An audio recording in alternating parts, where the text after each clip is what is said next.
Birdman flies high. Everybody, welcome to episode 9 of Real Chat, a podcast that promises week in, week out, the real world as we know it.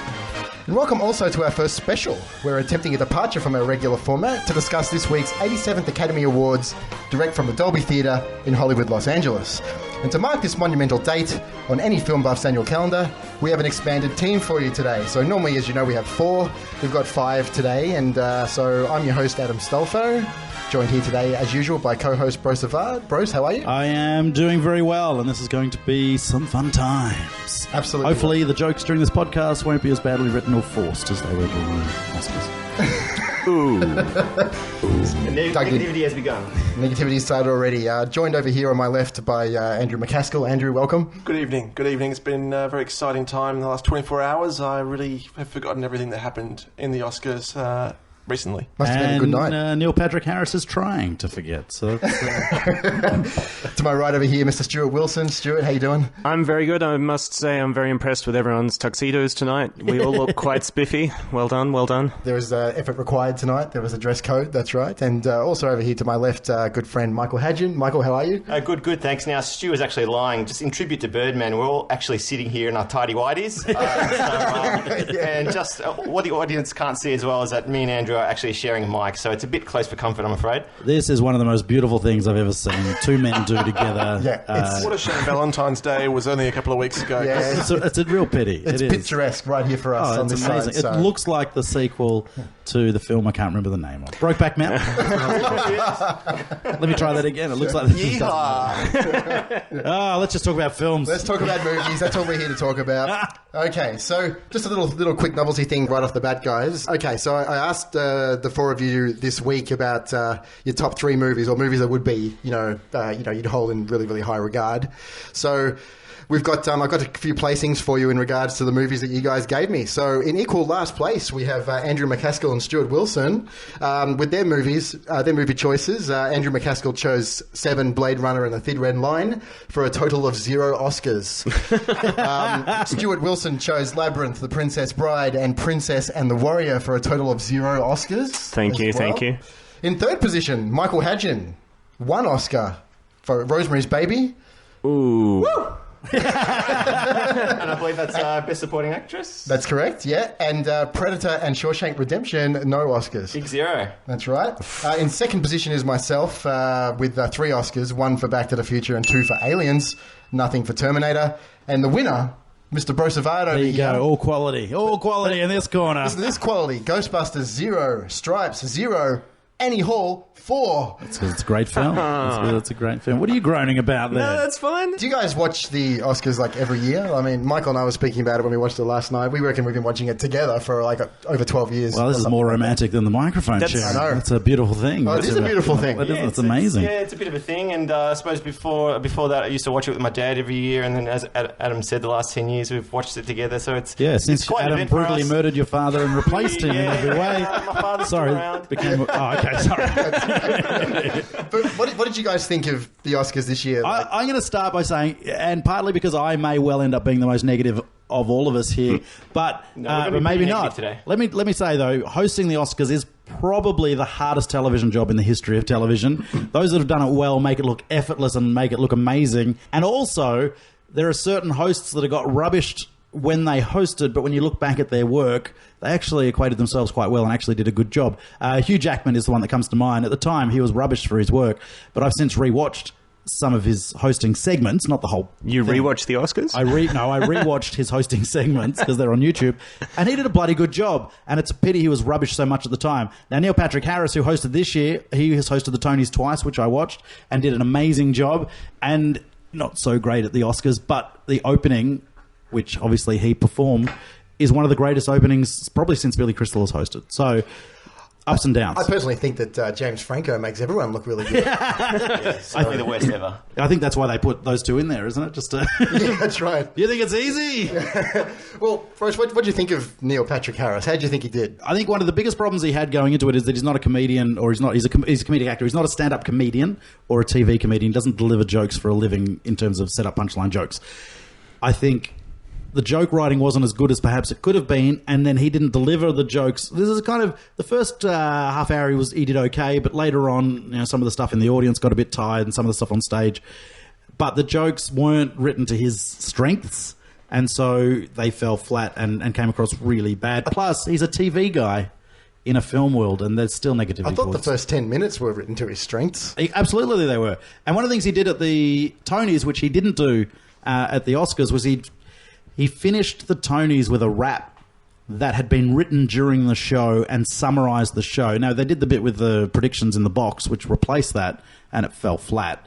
But this rap that he did, so basically, they wrote it during the show, he learnt it during the show, and then performed it at the end of the show. And there's no way you don't walk out of the building after seeing something like that and having your mind blown. Now, obviously, the Oscars is not the awards ceremony where you finish with a big production number, but they tried really hard to put something like that at the end, and it failed miserably. But again, playing to his strengths, and I just don't think they played to his strengths enough. How do you think he did, Stu? Is now a good time to admit I didn't watch the Oscars? Yeah. As excited as I may be about finding out which films won, actually watching them I find kind of painful. Wow. When's the last time you watched it? In its entirety? Yeah. Never. Yeah, there you go. It's too long. This is the first time I've watched it in its entirety for a long time, but... So just because it's too long, you just can't... Yeah, well, I don't find award ceremonies themselves very interesting. I'm quite curious to see who won and which ones were nominated and all that sort of stuff, but watching an award ceremony, I don't know. So the news wrap-up is enough for you? Yeah, that's good enough for me. And that's fair enough. Yeah. It's not just about the broadcast, obviously. It's more than it's not about the broadcast at all. It's about the award. Exactly. I would much rather spend that time watching a film. Yeah, that's fair enough. Michael, what do you think? Look, I think this will be remembered in time as... Well, this makes no sense. Remembered as one of the more forgettable Oscars ceremonies. Let me rephrase. As in, this will be forgotten in time. Yeah, as Brose was saying, Neil Patrick Harris's performance, he started off really strong. He's a real sort of song and dance man. I guess I had high expectations of that going into it. And he started off great, but yeah, everything fell flat after that, and the ending with the box was just a real anticlimax, as we were all expecting, I think. The ending was a bizarre... The writing there was a weird choice, and this is why I'm not just crapping on Neil Patrick Harris. They shouldn't have gone with that many jokes just before we're about to hear about the biggest award. 3 jokes is all they needed. 3 jokes out of that briefcase, and then bang, bang, bang, here's the award we've all been waiting for the last 4 hours. He did 9 or 12 jokes right at the end there, and it just nobody. Throw in the joke about Travolta, or throw in a couple other things. Those really key, funny jokes, instead of... I'm just dude, you're killing yourself. Just stop. Yeah, and possibly somebody else could have delivered those jokes better as well. It just wasn't for him. Yeah. And Andrew, I know as well that you watch this religiously every year. How did you think that Neil Patrick Harris did? To be honest with him, I didn't find him that glaring. I thought he did an okay job. He's pretty harmless host. He did a few good gags, and as I said, the opening was pretty good. His real strength with the gags is when he was making not nasty gags, but when he was having a swipe at someone, very funny. Yeah. He's very brutal and very funny. It was the more innocuous jokes that were just there to fill in a bit of time. You're like, oh, get over it. But yeah, the couple of stabs that he made at a couple of key moments were really tasty. They're always the jokes that get remembered, though, aren't they? Exactly, they are. And I think he did a fine enough job, and it'll be remembered. I don't think it will be remembered. I wouldn't go that far. But it was very middle of the road. I mean, let's just look. We all just want Tina Fey and Amy Poehler next year. So who gives a shit how good Neil Patrick Harris was anyway? Now, let the ladies loose. Brose, now I know for a fact that you watched it in its entirety. I did, and, in my you got into it. In my tidy whities on the couch. You just somewhat 8 feet from where we are right now. But you did live tweeting throughout the course of the well, I tried. I put my thoughts on Twitter anyway. So yes, well, we're going to touch upon some of them as we go through the evening. Okay, that's all right. Can you tweet live for us right now? That's right. So much pressure. My first tweet of the because I watched it in the afternoon because I don't have a real job. They showed a close up of Clint Eastwood at one point. And the older Clint Eastwood gets, is he just turning into Mr. Burns? Is that what's happening now? The nose is getting pointier. How old is Clint Eastwood now? He is 426. He's over 80 though, right? I think that's true. He is over 80, yeah. Yeah. The opening number was spectacular. It was so well written and then produced like you wouldn't believe. The shots, the movie references are amazing. Clue got a reference. Who the heck references Clue in 2015? I can't even talk. I got excited, didn't I? Yeah, the DeLorean, the Back to the Future reference. Back to right the there, Future bang. got dropped in there, and as did North by Northwest got a nice reference as well. yes, yeah, Some really beautiful visual references, but just some of the films that came up on the screen blew my mind. Films that would never have been considered for Oscar nomination ever in the history of film, but they get referenced in the opening number. It was beautiful. I had my tears. I was. You were feeling it. I got kind of emotional. I must say, yeah, it's probably the best one I've seen. Like I said, since Billy Crystal hosted, it was spectacular, well produced, incredibly well written. Oh, stormtroopers dancing! How good is it to see stormtroopers dancing? Yeah, that's great. Where else do you see that except at Armageddon or something at the Exhibition Centre? But otherwise, they weren't line dancing this time. It was spectacular. It was great. So they kicked off with Best Supporting Actor. I'll just quickly run through just a recap. So Robert Duvall was nominated for The Judge, Ethan Hawke for Boyhood, Edward Norton for Birdman, Mark Ruffalo for Foxcatcher, and J.K. Simmons for Whiplash, as we know, the winner. Very worthy winner. Was there any doubt in There was no anyone's doubt mind? whatsoever. There's no doubt. Although this is one of these weird things for those how many guys have seen Whiplash around the table? I've seen it, yes. Yeah, so most of us. J.K. Simmons is not a supporting actor. That's He's what I was the wondering, co-star. actually. But if they'd nominated him, so basically the film gets to choose who they put their actors up for. Are there best no supporting rules? There's no counting of lines or I don't anything think like so. that? I don't think so, because it's happened a few times in Oscar history Surely where he says far more words than the lead does in that movie. exactly. He's got equal screen time, you would argue. Yeah. The only supporting actor in that really is Paul Reiser, and then everyone else does a cameo. But I was disappointed the drum kit didn't get nominated too, because it was very active during that film. it was a yes. nice drum kit too. It was a hard-hitting performance. But so J.K. Simmons got nominated, although they put him up for the best supporting because he would never have won the best actor nod. So, but he was great. He was great. I was thinking that too. I was thinking that is this why he's up for best supporting and not central performance? But there you go. Yeah, there was. I don't think there was any competition, but I'm sure everyone would agree that it was, very, very worthy, and he was sensational. In that Yeah. role. What about Edward Norton, though? He was pretty damn strong. You know what? Edward Norton is always strong. I was thinking, watching Birdman, Ed Norton doesn't deserve an award for that role because that's what he's like. He's an asshole. So he's on screen acting like a self-indulgent asshole. So why give him an award? But that struck me as the best performance in that film. I thought he was really good in it. He was very good in it. He was exceptional in it. But I wonder if people, voters are looking at it going, I worked with this guy once. I know what he's like. I don't know. Yeah. The stories about Ed Norton are not flattering. So during this award, I think, Brose, you tweeted a couple of things. You said spot-on decision, so you obviously... It was a spot-on decision. I think it was absolutely the best choice. Although we need to stop the podcast for a second because I need to call my parents and tell them I love them. So. And God as well. And God, yeah. You also tweeted, Brose, Liam Neeson not nominated for Good Bad Cop in the Lego movie. Good cop, bad cop. Good cop, bad cop. And people saying the Lego biggest snub. Forget Selma getting the bloody Oscar snub. Lego Movie is the biggest Oscar snub of 2015. We'll speak about Lego Movie. Lego Movie, I'm outraged. Yeah, so just quickly as well. So best costume design is next. So there was nominated the Grand Budapest Hotel, Inherent Vice, Into the Woods, Maleficent, and Mr. Turner. So that's pronounced Mr. Turner. yeah. I haven't seen the Grand Budapest Hotel, and obviously won. It's Wes Anderson. It's all the costumes are beautiful in Wes Anderson films, and no exception for this one. Plus, it's kind of a period film, so it was gorgeous. Yeah. So good is Bruce the only one who's seen this movie? I've seen the film as well. Oh, okay. Yeah. Good costume design. Probably the best thing about it. Yeah. Right. Yeah. Not a Wes Anderson fan. I am, but early stuff, I think he's become really just sickly sweet in the later. Michael, you're his biggest fan in the world, aren't you? Don't ask me about Wes Anderson. I felt I felt a bit sad for him because they won a couple of awards for that film, and he just sits there the whole time clapping and trying to look happy for other people that won films for an award that he's not going to win an award for. Now, most of your tweets during the night, Brose, I had a good chuckle at when I checked them out. But the next one, that was my intention. Next one, I think there was one of the first Oscar-nominated songs was performed next, and this is what Brose wrote: Adam Levine and Maroon 5, "Toilet Break." Brose, you can go and get gets stuffed. All right, so moving right along. Are you a Maroon 5 fan? Yeah, I don't mind them. Wow. I mean, I knew you didn't have a great taste, but I didn't know it was that bad. What are you going to tell me next? That you're a fan of Faith No More? Or? Yep. Hey, settle on. Settle down. This sounds really cynical and it sounds really offensive, possibly. But is winning the Oscar for the best song the easiest Oscar to win? Yes. Like, These days, yeah. Bob Dylan and like you two, like you just have to be able to write a bloody song. And then some years they don't even have enough. Some years there's 3, then there's 4, then there's 1. Like, it's just the most ridiculous category year in, year out. And then Adam Levine starts warbling on like a moron who's been castrated by his kitten. And you just wonder, well, how soon can I get the urine out of my bladder?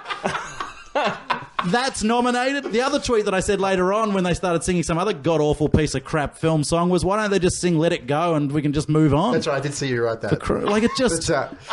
Why they don't reward quality songwriting. They just reward any song that's written. Am I the only person here that actually saw that movie? It was called Begin Again. Did you see that at all, Stuart? No, I did not. Yeah, that film... Was it about Andrew Finnegan? No. No, okay. The zingers continue. No, Begin Again was actually like all right. Like as in, Okay, it cool. had Keira Knightley and Mark Ruffalo in it, and Adam Levine. And Adam Levine's Boom. in it. Wow. Yeah, he was. Boom. He was playing a singer, so he wasn't really stretching it too far. Adam Levine, Keira Knightley, never going to see it. Yeah. Wow. The third award was Best Makeup and Hairstyling, another one for the Grand Budapest Hotel, nominated alongside Foxcatcher and Guardians of the Galaxy, apparently. Guardians, there are aliens. What can you say? Guardian's also one of those films where there's a lot of CGI, so I guess I don't know. You're not really sure what's makeup, what's makeup and what's not. actually Although, real. and now they use the CGI makeup techniques. I know Walking Dead do a lot of it, and it happens in Hollywood as well, Yep. where they'll put a piece of green felt on your face and then just animate in the rest of your alien head later. And It's confusing. What counts as makeup? It's but like yeah, that's the thing. Does that count as makeup? the or early not? days of CGI. They used to have separate awards for a while there. Yeah, they for did have CGI awards, and now it's kind of all into the it's special all visual effects. Yeah. Yeah, exactly. They gave Mark Ruffalo a disappearing hairline, and that's to be, I don't know, celebrated in some way. But I love Guardians. Guardians was a good film. Watched the 8 best film nominated films over the last 2 months in preparation for this podcast, which makes it sound like a lot less work than it is. But they were all over 2.5 bloody hours long. I was pulling my hair out. Even Boyhood at 3 hours. Like, it would have been great as a epic. mini-series maybe, but too long for a feature. Andrew, Brose has got to stop referring to movies as work. Very true. It's disturbing trait. It got in the way of my sleeping in. That's my real work. That's my passion, Adam. You can't take that away from me. Can we quickly just list off all the tough subjects that we all the mentioned? humanitarian and philanthropic and all the sort of causes that were mentioned during this. Let's list them. So there was suicide, there was incarceration of black Americans, there was disease, there was Alzheimer's disease, there was, what else was there? I'm missing about 5 or 6 here. A lot, I think. Equal pay for women. Equal pay for women, that Patricia Arquette brought up. So a lot of causes brought up. It's always been a big question about the Oscars. Is that the time to mention such things because we're celebrating the films that are made? But the flip side of it, and Jane Fonda, I think, was the one that said, this is the only real time we have a chance to speak in front of an audience when we're not playing a character or promoting a film. So when else are we going to do it? So there's kind of 2 schools of thought. I don't mind if they mention an issue they're passionate about. Patricia Arquette especially, she was really clear and concise and made a very valid point, and I agreed with it 100%. Is that when Meryl Streep got up? Yeah, Meryl Streep was kind of thrashing her arm and pointing. Come on, let's just pause for a second. I mean, they get paid a fortune, and they're kind of whinging. Actresses. They're whinging. No, but their point was about most acclaimed award in their. Patricia Arquette's point was about people on the minimum wage all the way up. Women get paid 70% of what men get paid across the board, which is something I don't even understand. Oh, it's even more prevalent in Hollywood, so it made perfect sense to me. I mean, the females... I don't think she's complaining about her $15 million, but I think... Yeah, but the female superstars get paid much less. less than the male superstars. That's just I think just Cameron the way it is. Diaz was the first female star to hit 20 million, and it was like 10 years after Tom Cruise had done it, or 15 years after. And you're like, oh, that's what once Tom Hanks or Tom Cruise gets 20 million. I mean, like people who are on the... But it's not about that. It's not about... I know what you're saying, but it's not about that. The issue is, why does Meryl Streep get paid $5 million less for acting as much as Tom Cruise or Tom Hanks does? It doesn't make any sense just because she's a woman. I mean, they're superstars, they're movie stars, and they're getting paid a fortune to do something that I would do for, 10%, 100%, 1% of what they earn. But why does she get less? Yeah, Just but 'cause put she's an won? article out in the Variety paper or something like that. Don't put on the Night of Nights. It's supposed to be a celebration. Now we're closer to the point. Andrew doesn't want to talking about social issues at the Oscars. That's what we're saying. Yeah, well, I mean, how many times can you listen to someone say they want to thank God and their parents and all the people on the crew and all this? This is much more interesting. I think Great it's spice, definitely, but I just think, I don't know, every second person does it now, and it's just a bit much. I think, it was. I'm not going to say oversaturated, but it was a saturation of it during this year's awards. Yeah, in isolation, they were all valid points. It was just, really laid on a bit thick because they were all happening. Yeah. And you wanted to hear someone thank God again for the And they did, 17th finally, I time. was waiting for it. And somebody did. Yeah, it almost seemed like a prerequisite at this Oscars. It's almost like you had to come up and, say something at the end of your speech. I know. If I was going to accept an award, Sleeping In's the only real issue I'm passionate about. So I don't know what else that would have just been embarrassing. It's the second time you mentioned That was a callback. It was attempted a callback. Doesn't matter. It was about this time during the telecast, Brose, in which you said that it was so awesome that the cast of Whiplash did the soundtrack for Birdman. And how true that is. It was the year of jazz percussion, wasn't it? Oh, totally. Wasn't it? It was great. Yeah, the music I can't say the music in Birdman drove me nuts. Like I got so sick of those drums by the end of that movie. I liked it. I liked the way it was bashing away at my head as I was trying to deal with the issues that film. I'd really enjoyed the soundtrack too. It kind of reflected the insanity of what was happening on screen and the fact that... Apparently, they actually asked James Horner to get steel drums out and join in, but They wanted a sample Was there from a sax as Commando. well? Saxophone. He wanted to bring it in, but they wouldn't let him. Any reference to the Commando score is probably... Maybe I'll just play it along in that bit as well. How many Oscars did that score win? I think it won Best Documentary Short. I was actually going to mention, with regards to Commando score, if anyone's been listening in to any French synthwave, which is really popular right now, I just downloaded an album that was released in January that pretty much steals from the Commando soundtrack. Just so you know. Yeah, that's where money's made, kids. That is where money is Steel drums made. and sax. He was ahead of the game. James Horner. The next two awards were... I wanted to bring this up, guys. I want your opinion on this.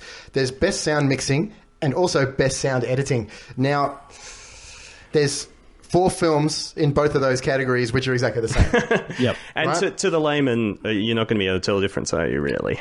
That's what I'm saying. Yeah. As in, do we really have to have Best Sound Mixing and Best Sound Editing, even though we all probably know what the difference is, but... To be honest, I understand in the concept of how they're different, but if you, I don't know, got me to listen to a scene and said, how good is the sound mixing in this versus the sound editing, I wouldn't be able to tell you. So Yeah, something's really... that was really well edited, but poorly mixed. I don't know.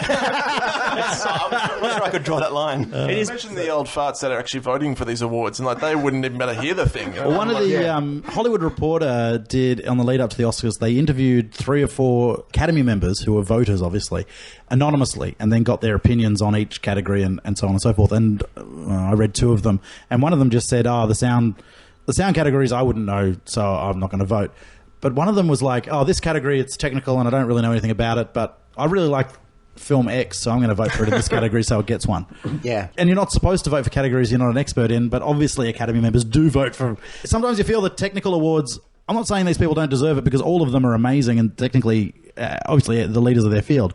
But sometimes you get the feeling that, Guardians of the Galaxy is not going to get Best Actor or Best Film. So, let's give it a couple of these technical ones because it was actually a good, fun film. Or American Sniper, I didn't vote for the Best Actor for that. So we'll give them the Sound Editing Award and that makes me feel better about that. I'm not meaning to rubbish these categories and make it sound like consolatory, but it kind of feels like that sometimes. As a viewer. I must say, Interstellar's in that best sound mixing there, isn't it? Yeah. Which is a little bit strange since going by comments online, about 50% of people had a problem with not hearing the dialogue in that film. Well, there you go. It seems really bizarre. Christopher Nolan had the same problem with Dark Knight Rises. A significant portion of people complained about not hearing stuff, which is, of course, is down to the individual theatre, but you could argue that the film should be mixed in a way that can be heard in all sorts of situations. That's a very good point. That's 2 recent films of his that have had major issues. And nominated for Best Audio Editing. Yeah. Well, I'm glad Whiplash won Best Sound Mixing because you have to get a good mix between all that drumming and the, slapping and J.K. Simmons yelling over the And top yelling, as well. yeah. So but it was a good win for Whiplash. And then American Sniper won its 1 Oscar with Best Sound Editing as well. So, and that makes sense because it's a complex sound in American Psycho. American Psycho. American Sniper. Wow, I'm just flashbacks. So up next was Best Supporting Actress. So Patricia Arquette won it for Boyhood. I haven't seen Boyhood, but all the talk was for her. She was the favourite, wasn't she? So yeah, and it seems to be... I mean, you'll never know because obviously this isn't part of the voting process, but the talk around Hollywood was that she was going to win it because... Well, actually, one of the Hollywood Reporter voters, the female anonymous voter, said she's voting for Patricia Arquette because she's had no plastic surgery in 12 years. So she had no surgery, so she could look the same for the film over each year. And she's like, that's worth an award enough. That's worth the Oscar alone in Hollywood for not having plastic surgery for 12 years. It's like, and that's the feeling, is that Patricia Arquette put her career on hold to play this role for 12 years and she deserves the award for that. Forget that. She is awesome in this film. She is so good in this film and she really holds it together. Yeah. So she deserves it for her performance, but it seems like that's not necessarily why she got it. She was nominated alongside Laura Dern for Wild, Keira Knightley for The Imitation Game, Emma Stone for Birdman, and Meryl Streep for Into the Woods. So a lot of your favourites there, Andy. Keira Knightley, Emma Stone. Yeah, would you like to get them in a room and just drop a bomb in it or something? I love it. It starts out like it can go either way. Oh, I'd love to get them in a room.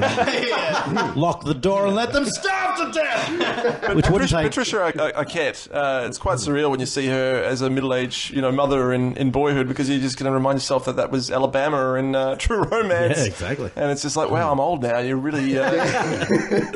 Next up was Best Visual Effects. This is Interstellar's one and only win, I think. And it was up against, all the visual effects, heavy movies, Captain America, Dawn of the Planet of the Apes, Guardians of the Galaxy, and X-Men Days of Future Past. Can I just say that X-Men and Guardians... Well, X-Men in particular, I didn't think the visual effects were that good at all, actually. No, X-Men was kind of weird because it was kind of a period film, and then the effects, they were kind of bizarre. It's very patchy. I mean, I can see why Dawn of the Planet of the Apes is there, obviously. But I do think Interstellar kind of wins just because I think its visual effects won't date. I don't think that film at all will date that much compared to a lot of cutting-edge sci-fi films. There was a lot about that film that seemed kind of timeless, and I do think in maybe 30 years' time, it won't look as silly as a lot of high-concept sci-fi and fantasy films will. Yeah, that makes sense. I still think that Dawn of the Planet of the Apes was robbed in that award because I just think, I'm not a huge fan of special effects in films, but I thought that the apes and the expressions on the apes and the characters that they had, it's so powerful to watch that film. And to hear the way that Andrew and I went to see Blade Runner at the Astor on Friday, and to hear the way that you spoke about the effects in that film with so much praise in comparison to the way you talk about modern film, it definitely backs up, your I just thoughts. thought it was a mile apart. I mean, I haven't seen all those films, but it's one of those films that just stands out for being like an artistry was involved there in creating such character in thin air, basically. And all the best moments in that film were the apes. Yeah. So that says a lot about it. Okay, it's time to open up the floor. Best animated feature. It went to Big Hero 6, also nominated The Box Trolls, How to Train Your Dragon 2, Song of the Sea, and The Tale of Princess Kaguya. Is that how you pronounce it? Sounds good to me. Like just before we get onto the Lego Movie, which is obviously going to be the main discussion here, just one thing I brought up when I was watching it with you last night, Michael. How often do you see sequels at the Academy Awards? Like I saw not very often. How to Train Your Dragon 2 actually jumped out at me because I was like, wow, there's a sequel. What about Big Hero 6? There were 5 movies before that. He's repeating gags. It's just like 1, 2, 3, 4, 5, 6 before 7. That's what I mean. Like, shit, we're only on episode 9 and we're already repeating gags. I said it when I was watching the broadcast, and I'm quite happy to say it again. Did they actually just make up films so that there were 5 nominated so the Lego Movie couldn't be nominated in this category? How far did they go not to nominate the Lego Movie? There's no question the Lego Movie was the most fun, the most entertaining, just most enjoyable animated film of the year. So why doesn't it get nominated? Because there has to be a reason. Well, I assume it's because it's the product placement-y kind of... Is it just a 2-hour commercial, or it is really good? It is a good film. If you grew up with Lego, you're going to love this film. If you didn't grow up with Lego, you're not going to like it as much, but it's a really fun, funny film. I do feel bad for Animalogic in Sydney, who were responsible for most of the visual effects, as I understand. I do wonder if perhaps the fact that we all like the Lego Movie so much is because we thought it was going to be awful. Oh, there's definitely a factor of that as well. Who wasn't expecting? And the director even came out a couple of months before it was released and said that he made a joke about where his career's at because he's directing the Lego movie now. And it was hilarious. And he was obviously just taking the piss, but also lowering expectation. But it was a good film. It was a good film. It just frustrated the heck out of me. Liam Neeson, obviously I tweeted about that earlier in the broadcast, but Liam Neeson has tried comedy before and not been very good at it. In this, he is hilarious. He plays good cop, bad cop, which, as you can tell, is kind of, I guess, a multiple personality cop. Sometimes he's really nice and sweet, and then other times he's angry and bad. And he's actually very funny in it. And he's very well directed, and he does a great performance. Chris Pratt is brilliant in it. Morgan Freeman just plays Morgan Freeman, but he's a Lego Morgan Freeman! We haven't had that before! How good is that? Does he have the freckles? I don't know. I can't remember. But I really loved this film. It was a lot of fun. Anthony Daniels plays... I was never going to give that away because it's a secret. But anyway, Anthony Daniels plays C-3PO in it. Will Arnett providing one of the best Batmans. The best Batmans ever. So much so the next Lego movie is going to be a Batman movie with Will Arnett. Will Arnett cameoed during the performance of Everything is Awesome at the Oscars as well. Michael, are you surprised? Oh, yeah, massively surprised. Yeah. Look, I loved it. I haven't seen any of the other best animated feature nominees, but I had seen the Lego movie and, yeah, really enjoyed it. It was funny. It was touching. So, yeah, big surprise it didn't make the mix there. Yeah, of those animated films, I haven't seen any of those. But word of mouth that I've heard has not been brilliant for it. Big Hero 6 is a good, solid film, but I've not heard it. Yeah, it's a solid film. It'd be quite average. There are 2 or 3 scenes that are excellent, that kind of resonate and stay with you after the film, so that helps. How to Train Your Dragon 2 was a very good sequel, but yeah, I haven't seen the others. It really does seem like a genuine snub for whatever. It is. It's a massive snub, and I assume it's because it's a corporate vehicle or advertisement for their product, but. So what? Who cares? And like Guardians of the Galaxy isn't an ad to sell dancing baby Groots. Like, come on, because they're selling a heap of them. Best production design went also to the Grand Budapest Hotel, nominated alongside The Imitation Game, Interstellar, Into the Woods, and Mr. Turner. I'm always partial to this one because of my old man, obviously. Yeah, so I've got extra appreciation for the production designers. But I haven't seen the movie, but I assume it's very good in Budapest Hotel. Of course it is. It's Wes Anderson, so he creates an entire world. Every shot is it looks like it was a candy made. store. Well, this one not as much. But with like the colours in this, but settle down. What, you don't like Wes Anderson either? What is this? A bloody anti-Wes Anderson party? But yeah, he creates a whole world. Everything he shoots looks like it was made for that film, whether it's a found location or it is actually built for the film, and it always looks gorgeous. So. Best cinematography went to Birdman, also nominated the Grand Budapest Hotel, Ida, Mr. Turner, and Unbroken. This was a bit of a gimme for me. Birdman cinematography was sensational, and I couldn't really fault it at all. I wasn't surprised at all. It pulled away. The camera work in that is just exceptional, isn't it? It's a beautiful film. Yeah, so fluid and engaging, and really nice. Got to just a shout out to Roger Deakins for yet again not getting an Oscar. Poor man, he's an absolute genius, but his day will come. I'm not sure, but it's like 6 or 7 now. I think it's going to be embarrassing, but I don't think this film was probably the right one for him. But God, he's got to get one at some point, surely. Now, one of the big surprises for the night, at least for me, was that with Best Film Editing, Whiplash. This was a really big surprise. I thought that a film like Sniper or even The Imitation Game would be up there for film editing. Didn't a lot of people complain about American Sniper? The length and the pacing and whatnot? I thought I read a lot of that. I had a lot of problems with American Sniper, but... I actually heard a suggestion that the trailer for American Sniper was better edited than the same scene in the film. Yeah, well, I mean, but Whiplash winning that award is like significant, I thought, because... I was very impressed with its editing. I really was, yeah. Like, I noticed it when I was watching it, which perhaps is a bad thing. Who knows? Maybe. But yeah, it was pretty good. So now we're on to Best Original Song, which went to Glory from Selma, which was Selma's only Oscar win as well. There was a lot of talk about Selma before the awards. Yeah, and, I love... This is getting back to the best song category. I love it when a song wins that is only played over the closing credits too. It's really, isn't it really satisfying? Especially like, do you remember when Gangs of New York was released and there was all that talk about the U2 song and how U2 did a song for Scorsese and there's a U2 song in this film? And I sat and watched that film in the cinema for 2.5 bloody hours. Like, how are they going to play? You can't play U2. It doesn't make any. And then the credits start rolling and there's U2. And it's like, you're going to get nominated for an Oscar for this.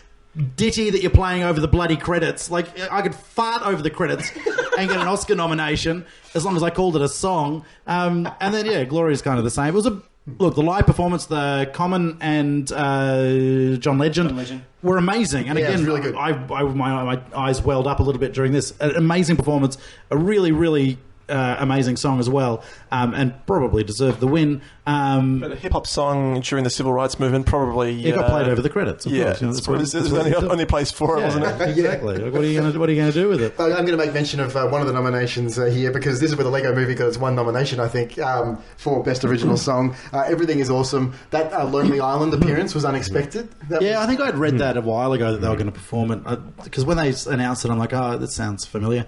It's that weird thing where Blame Canada got nominated for the South Park movie, and then Robin Williams sang it.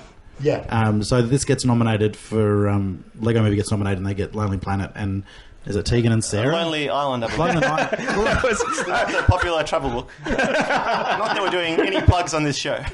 Lonely Island singer. No, I was trying to remember the name of the duo. Is it Tegan and Sarah? Tegan and Yes. Sarah. Yeah. Right. I was trying to remember their names. Are they the Veronicas? No. No, American- they're Tegan and Sarah. That's why they're called Tegan and Sarah. Is it not Tegan and Sarah Veronica? Or No. something? Is that a surname? No. I don't know who these people are. But I thought the Lego Movie performance was really good. It was one of the. It was a nice moment to have a big fun production number and a bit of energy and to acknowledge the movie. and acknowledge the movie because it's awesome. And Clint Eastwood, apparently massive fan of the Lonely Island. No, not really.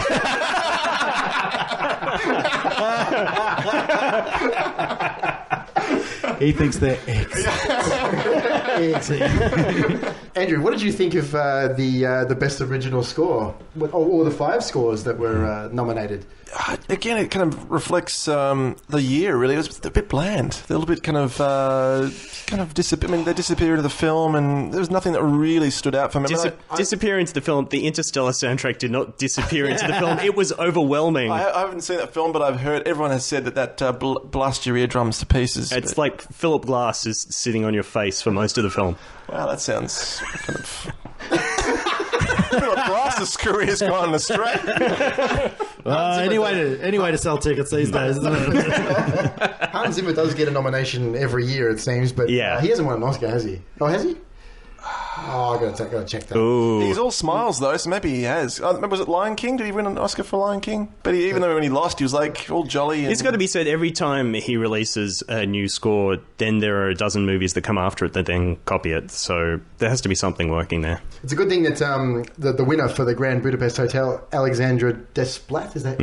Yep. It's a good thing that he was. It's good enough. I'm going with that. It's a good thing he did win because he was nominated twice. He was also nominated for The Imitation Game, which is quite rare. Like whenever a composer is nominated twice, they usually just by default cancel themselves out. So it was my personal favourite score of the year, though, was is it Johansson?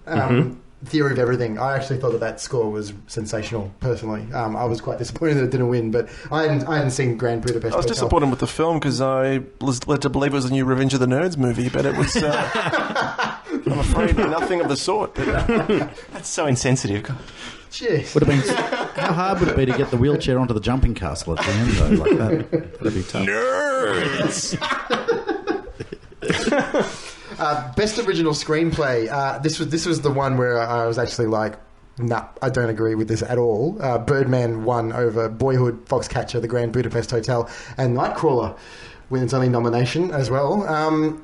I didn't think much of the Birdman screenplay at all. So what do you guys think? It's one of those things where Hollywood likes films that are about Hollywood. Effectively, Oh, yeah. well, it was about the stage, but it was about the whole creative arts process.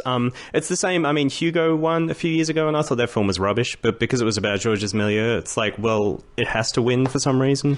So I don't know. I thought it was quite a unique idea, the whole thing, and it stood out as being something that was quite ambitious. And I thought it was well written. I thought it was quite gripping film. The other ones, I mean, God, it's so hard to kind of analyse the screenplay. Boyhood's a weird nomination in some respects because it was shot. Obviously, they shot a week a year for 12 years. And listening to Linklater talk about it, he kind of shaped the direction of the film as he went and chopped and changed. Seems and very improvised. Fixed it in editing. I don't know if it was improvised as such as he let the film kind of grow out of what he had, and like he still was very much in control, but didn't have a solid blueprint at the start. And isn't that what the script's supposed to be? Isn't that kind of how most Hollywood films work these days? They start filming before they've finished their script. Yeah, you're just being cynical. More battle scenes. More battle scenes. Yeah. Bruce, this is about the time that Eddie Murphy came on to present. I know, and didn't we just want Eddie Murphy to be funny? Like, we've been waiting for... Like, Neil Patrick Harris is having a good stab of it all night. And Never seen him straighter. Eddie Murphy, like... I know, he's taking the lead from Neil Patrick Harris. It just... I don't know, I was just disappointed. Like, you know, I'm not saying he should come out and do some Bill Cosby shtick, but... You know, do something. Has the man lost his sense of humour? Maybe has it just gone missing from him? Or I don't know why you're asking for him to be funny, because how many of his comedy films have you liked in the past 15 years? Yeah, fair enough. You just should have got John Landis to direct his appearance at the Oscars, and it would have been funny. That's all I'm saying. But he physically, though, he looks exactly the same. He could just turn up and do Beverly Hills Cop 4, and you wouldn't question, geez, he's looking older. He could do a prequel. It'd be fine too. Early years. And see, what happened to his Oscar bid too? Because he started doing serious films to try and get himself one of those trophies. Yeah, we did one, and we thought, hey, maybe he's going to. He's going to do something. What was that film? He was great. He was Dreamgirls. Dreamgirls is the manager of Dreamgirls, and he was great. But and a lot of comedians do that. They sort of sidle into more serious work, and we thought, oh, maybe this is what he's going to do now. Nah. Which, you know, I mean, there's been no laughs in his recent films, so he may as well have gone into drum. I'm glad The Imitation Game won its one Oscar here, because it did deserve to win something. Best Adapted Screenplay. It won over American Sniper, Inherent Vice, The Theory of Everything, and Whiplash. Yeah, it did feel like it deserved it personally. Because I really enjoyed The Imitation Game, and I enjoyed it more than The Theory of Everything. So The Theory of Everything annoyed me and frustrated me, but Imitation Game was great, and I loved that it was celebrating someone that basically helped end the war and then got shat on by society. Yeah, at the same time, it was remarkable that it wasn't incredibly depressing. Yeah, it was still quite a... But didn't ignore it. I felt, I don't know. I'd read some criticisms before I'd seen the film. I read criticism that it didn't handle his homosexuality particularly well, which I thought it nailed it. I don't know, I really enjoyed Imitation Game. For me, that was my film of the... But we're not up to that yet, so let's move on. Best Director. I kind of knew that this one... I preempted this. I think... a couple of people thought that Richard Linklater was going to win that one for Boyhood, but it ended up going to Alejandro Gonzalez. I don't know about the last one. Inarritu, is it? Yes. Yeah. So he won for Birdman, but I don't think there was really that much competition for this one. He won against Wes Anderson for The Grand Budapest Hotel, Richard Linklater for Boyhood, Bennett Miller for Foxcatcher, and Morton Tildum for The Imitation Game. So. Isn't it one of those? This is one of the awards that is just so vague. You know, how can you possibly choose the best director of a film? It's just their job is so grand and there's so much involved in that role. I mean, what makes a better director than everyone else? It's hard to pinpoint. There are some times when I can tell that I'm enjoying a script and I would enjoy the performances, but the direction feels off. But it is difficult as a viewer to pinpoint it. I also find it weird that a guy who's won, he's already won for costume and Wes Anderson won for costume and production design, all this. That's part of the director's job too. And I get that they're the ones doing the work, but if you think that he can choose amazing production designers and have a solid vision and get them to create it for him and have amazing ideas for costume and have them made and put on screen, and then he directs... Like, it's not just directing actors and it's not just the cinematography. Yeah, although he's a bit different because he's one of those auteur directors that would dabble in all the departments, whereas a lot of other directors wouldn't. So in that instance with Wes Anderson, I just find it a bit weird that you're like... Because you know that he's that director... Like, yeah, you're right. Some directors, it's just, I like her, she's got to watch she does. Yeah, the producers kind of get everyone together. Yeah, but with him, I always find it kind of weird, but it's the same argument between best film and best director. Is surely the best film is the best directed film of the year, but it's not. No, the producer's usually the only person there from start to finish. Yeah, and the only difference is writer-directors. Yeah, I've noticed in the Oscars lineup, like the order of all the awards as well, that director a couple of years back used to be the one just before the best film. So it's sort of been bumped down, and they brought the actors right forward. So is that just because often the director and the film is won by the same movie, so it just avoids them getting up again immediately, which is a bit tiring? I think it's more about pushing the actors for. I think so. More members of the Academy are actors and directors nowadays, so that's what's going to happen. So that brings us nicely to Best Actor in a Leading Role. So the nominations were Steve Carell for Foxcatcher, Bradley Cooper for American Sniper, Benedict Cumberbatch for The Imitation Game, Michael Keaton for Birdman, and Eddie Redmayne for The Theory of Everything. And obviously Redmayne won. Is this when you tweeted Brose predictable and disappointing? Yeah. Okay. I do think a lot of people thought Michael Keaton was going to win, not necessarily even just for Birdman, but one of those weird Best Actor awards where really it's a Lifetime Achievement Award. Yeah, I didn't think Keaton was going to win. He wasn't on my list, and I did. I thought he was going to win. Yeah, because that's why he would have won, as Stu just said. But I don't think his career is enough for that reason. Hollywood love a story like his, though. Yeah, but it's not true either. So it's a fiction created about Michael Keaton. He said himself, he's like, I slowed my movie career down and became a father, and that's what he made a decision to do that. That wasn't an accident. I know his career was much lesser after Batman, but... Yeah, White Noise was criminally overlooked. I'd just like to point that out. He did a bunch of films that were overlooked. Oh, no, I was joking. It was terrible. Well, he's done a bunch of films that he was actually has been overlooked as a comedian and as an actor, but I didn't think Keaton was going to win. I thought Cumberbatch was amazing in The Imitation Game. Very good. But there is a chance that ignorant Americans would watch The Imitation Game and just go, well, that's what all English people sound like, so he's not really acting. But more importantly, we saw what happened in U571, so this must be lies about the Enigma machine. Well, there's also that too, because the Americans like to take credit for everything, ending the wars, and now he's trying to take credit for it. I don't know, Redmayne won the Oscar. The question that needs to be answered, did he go full retard? Obviously not, because he got the Oscar. But I didn't think he was that great in it. I thought he did I don't know. But I was underwhelmed by Theory of Everything anyway. So. I know you're underwhelmed. Yeah. I thought that he was sensational, personally. What wasn't he good at in The Theory of Everything? I just don't think it was a big challenge for an actor, that role. I don't think it was as big a challenge as he's getting credit for. Really? I think it's a huge challenge to portray somebody with a disability like that. I'm going to cast you because you look a bit like Stephen Hawking. Then we're going to give you costume and makeup to look more like Stephen Hawking. And then would you just tilt your head to the left for me? Thanks. Like... No, but I don't look. I've done some acting in my time, and sometimes things that I find the easiest to do, I get the most credit for, and then I sit there and think, well, that's easy. I can do that. I mean, I can keep doing it and keep getting praised for doing that. I don't know. As a non-actor myself, I would have thought it'd be pretty difficult to sort of act out a whole movie that genuinely. I don't know if he was pushed as hard as we're giving him credit for in this role. He did an amazing job, but I still think Robert Carradine could have done a better job. Personally, it's true. Revenge of the Nerds, anyone? It all comes back to that film. It's been a while. I don't know. I don't think he was awful in it, but I don't know. He's an actor. He was acting. Good on him. I thought Cumberbatch was better. Fair enough. Best Actress in a Leading Role. The nominations were Marion Cotillard for 2 Days, One Night, Felicity Jones for The Theory of Everything, Julianne Moore for Still Alice, Rosamund Pike for Gone Girl, and Reese Witherspoon for Wild. And Julianne Moore won this one, and she was the favourite. I haven't seen this film, Still Alice, but apparently she's sensational in it. I know some of you guys have seen some of the other films. Well, one of the problems I have when doing research for this podcast is that I was looking up the best actress-nominated films, and they've either just been released or yet to be released. So it was hard to research those ones. Is this the point, Brose, where you said, wow, wow, wow, wow, the right choice? Oh, absolutely. That was for Julianne Moore? I mean, Julianne Moore, as great as she is in this film, and I can't wait to see it, she's been great in so many films for so long, and she just kicks ass. It's a good tip of the hat. She deserves something after all these years. Yeah, I think it's one of those cases where she's getting rewarded for a body of work and for this performance. Yeah.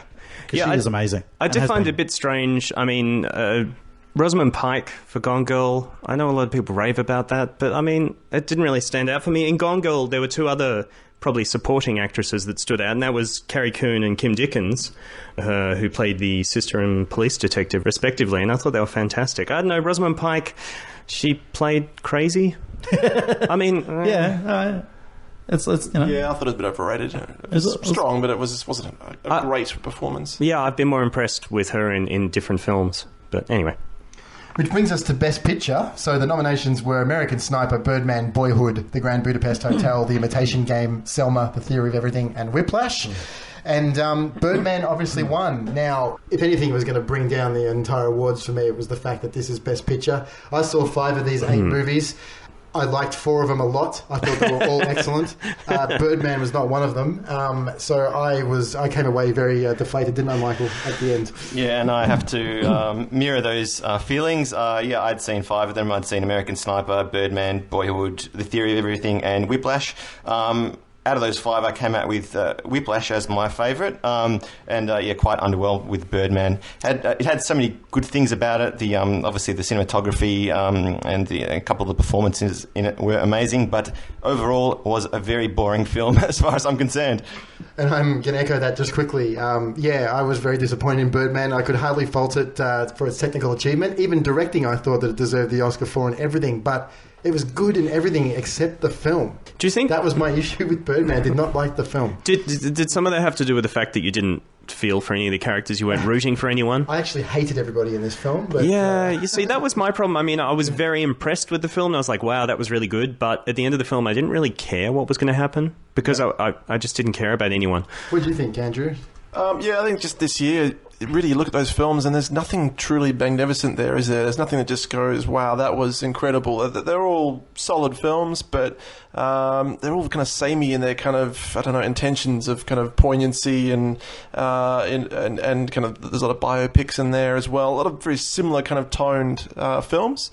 So, yeah, just not a great year, but I liked Birdman. I thought it was a really, really unique film and had images that I hadn't seen before, and I thought it was quite powerful in places. It had great performances.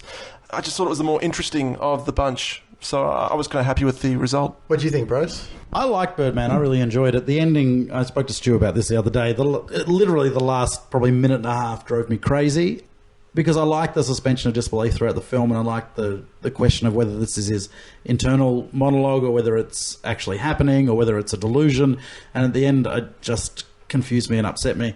And if the ending hadn't been, I don't know what I wanted to happen there, but if it had been a little bit more black and white, then the rest of the film would have sat nicely for me. But I thought the film was amazing. I thought it was a beautiful film. Like you're saying, incredibly well shot. The performances are amazing. I don't know. Ed Norton is an arsehole, so seeing him playing an arsehole was kind of nice.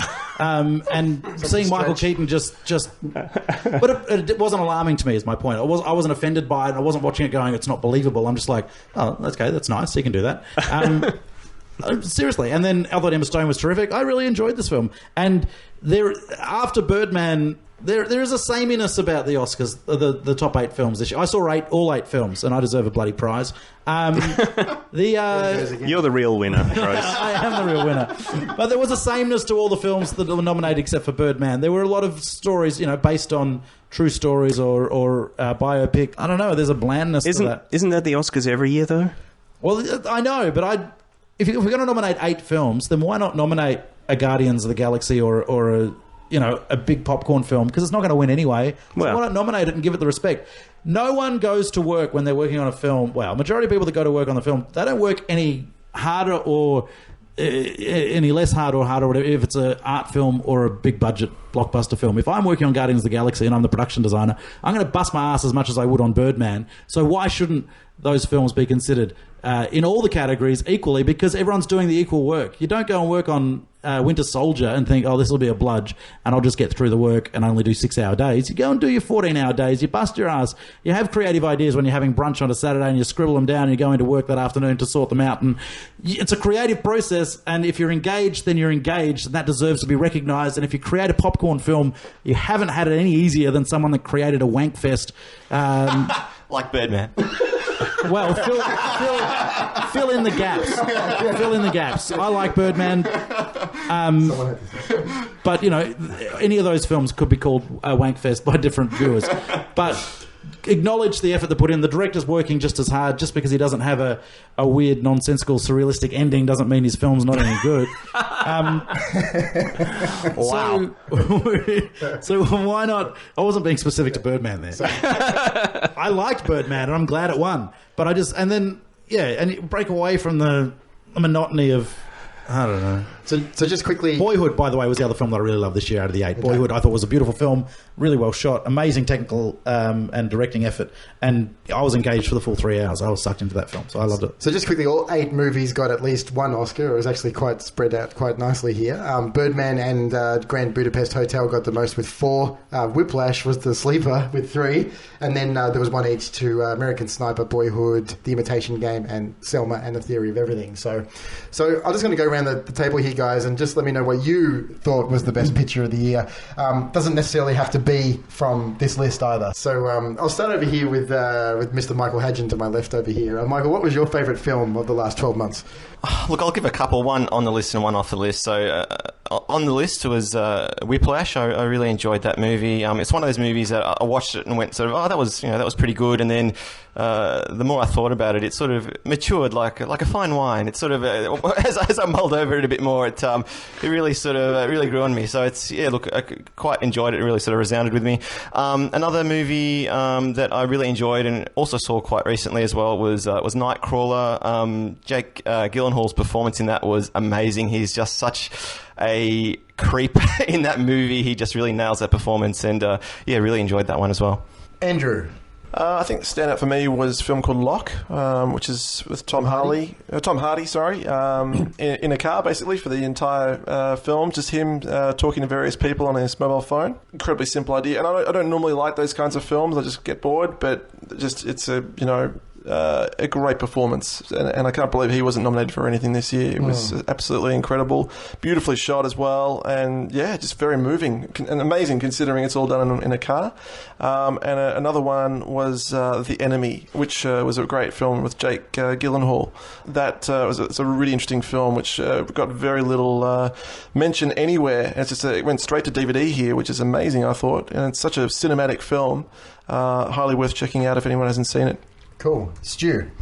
Interstellar, actually. I really, really like that film. I actually... You gave that full marks on Hoopla. I did, actually. I think it's actually almost my favourite Christopher Nolan film, just because it was the first of his films that actually...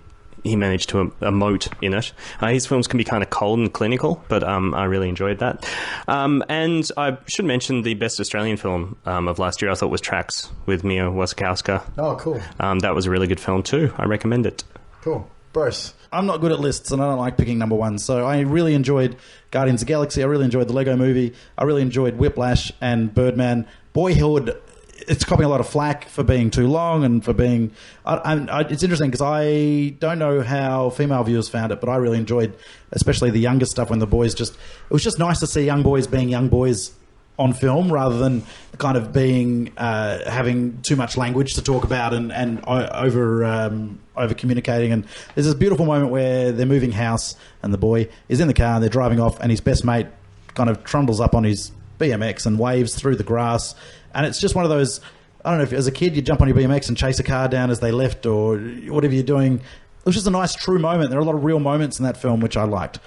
So I really love Boyhood as well. So there's a whole bunch of films there. I don't think I had like a favourite film of the last 12 months, but they are from this list, actually, the movies that stand out. And the ones that jumped off for me would be like yourself, Michael, Whiplash. I really, really enjoyed The Imitation Game as well. And surprisingly, because I can be very hot and cold with war movies, I actually really, really liked American Sniper. I actually really, really enjoyed it, and I was actually quite surprised myself with that one. But I was actually really captivated by Bradley Cooper in that film. I thought that was an amazing performance by him. I was sort of hoping he would get best actor, to be honest. Yeah, so I'd say those are the ones that jump out for me in the last 12 months. So I just want to say, I think obviously, as I think we've all said, Oscars has lost some of its polish over the years. I think it just seems to get a little bit more boring and just middle of the road. I remember, like 10 years ago when I used to watch it, and they had like these amazing montages, and they had like a certain theme that they would talk about, and then they'd cut all the history of film back to music, and it was just such a powerful thing. It's such a beautifully edited piece, and you always looked out for those moments in the Oscars, and they don't do them anymore. There was a distinct lack of clips this year. Yeah. So in the In Memoriam section, they only had the artistically rendered photos of the people that have passed on. No clips or footage. No celebration of cinema, you know, that's what it's all about. Of their work. And then... just in regards to that, it just makes it difficult for some of the non-actors, like some of the cinematographers and directors who died. If you don't see the clips, you don't obviously connect with what they made, which is a bit sad. Yeah, really. exactly. You just read a name, but then you see... Like Gordon Willis passed away last year, who shot The Godfather, and he shot a bunch of Woody Allen films. I mean, this guy is an amazing cinematographer. And I guess we should finish off by just asking Stu whether or not they can do anything to bring you back. Well, you saw at the start that very few of our best films were Best Picture Oscar winners. I watch a lot of genre films, and that's something they traditionally ignore. So what can you say? We'll work on Stu. We'll get him back. I've got a plan. It involves digging up Bob Hope's body. Well, that's pretty much it, guys. That's our first special. That's the Oscar special there, so something a little bit different. But I hope you guys all had a good time, and thanks for coming along and indulging with us today. So next week, we're going to be actually looking at our first Hitchcock film, North by Northwest. So fantastic. Yeah. I actually want to raise an important social issue, if I could. Go for it. No, I don't really have anything to back that up. I think it's also worth noting that everyone that appeared on the podcast today gets paid equally, and male or female, everyone gets paid zero. So that's it's on the back end, it's on that contract as well. Yeah, it's worth mentioning. It's worth mentioning. So, all right, thanks very much, guys, and we'll see you guys next week. Cheers. See you later. See ya. Thank you. Stay in touch with us by visiting realchat.com.au. Check us out on Facebook. You can follow us on Twitter at realchatpodcast, Instagram real_chat_podcast. And if you haven't already, catch up with past episodes and subscribe to new episodes on iTunes.